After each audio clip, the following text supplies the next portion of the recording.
Gentleman yields back. Chair now recognizes the gentlelady from New York, Ms. Tenney. Thank you, Mr. Chairman.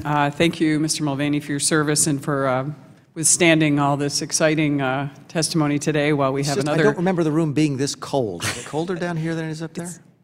It is cold in here. That's why I have my coat.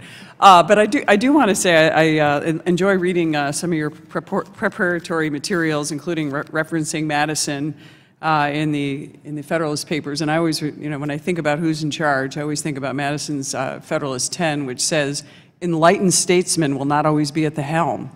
And I think we're prepared for that, and that's one of the reasons I wanted to kind of ask you. I know this, you've asked it a little bit, you've been asked this, but again, going back to the importance of transparency and the importance of accountability in this body. And if you could just say one more time, and I know that you've had this, and I apologize if you've said it in another way, how can we make CFPB more accountable? I know we're doing that under your leadership, but to understand that if we are going to have unenlightened statesmen someday at the helm again, how do we prevent that from happening using the checks and balances in our constitutional system?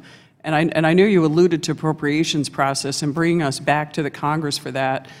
Can you highlight just maybe a couple of things that you would do as chairman to make sure that in the event that you aren't the chairman and we have someone that is not as enlightened as you are, and we'll how we protect the people in this Thank you for the opportunity. We'll skip over the appropriations because we talked about that. And if there's one thing you could do to bring some transparency and accountability to the Bureau, it would be that. But beyond that, I made a couple suggestions, and I'll talk about some other ones. I'd love to have an independent IG.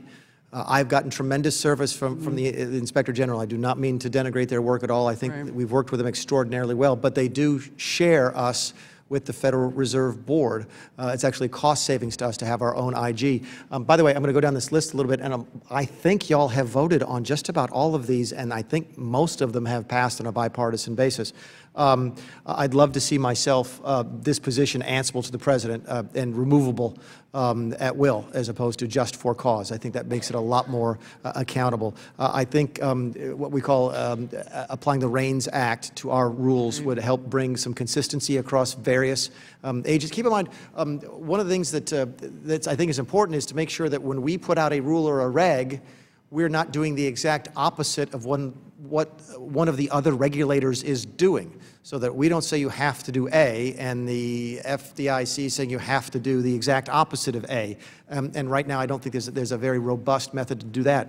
If we had more oversight from you folks in terms of the major rules, if we were brought under OIRA, for example, in terms of coordinating across various agencies, that would be helpful. So there's a lot of things that we could do. We talked about the 5-person commission to sort of smooth things out so you don't get these wild swings between me and Mr. Cordray and whoever comes next.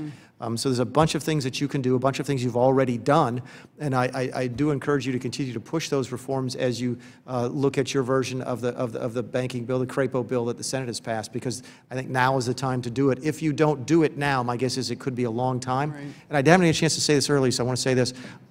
I don't think that we're in a rush. I don't think we have to have a bill by the end of this week from the Senate. I think we need to go ahead and do it right, because I don't think you get a chance to do it again for a long time. Thank you very much. I appreciate the testimony, and I think that down the road, I do think we have to do it right this time. I think we have an opportunity. We have an opportunity, of course, hopefully to get the Senate to act on many of the bills that we have that you've cited, and to make sure these things go through. But I think we're on the road. But I do appreciate your leadership and your willingness to come here and be very honest and frank with our committee today. It was really a pleasure to listen to you. It's very unusual to see someone in government that is just so honest and transparent, and we appreciate it. Thanks so very thank much. you so much for your service. I appreciate it. it. Thank you. I yield back.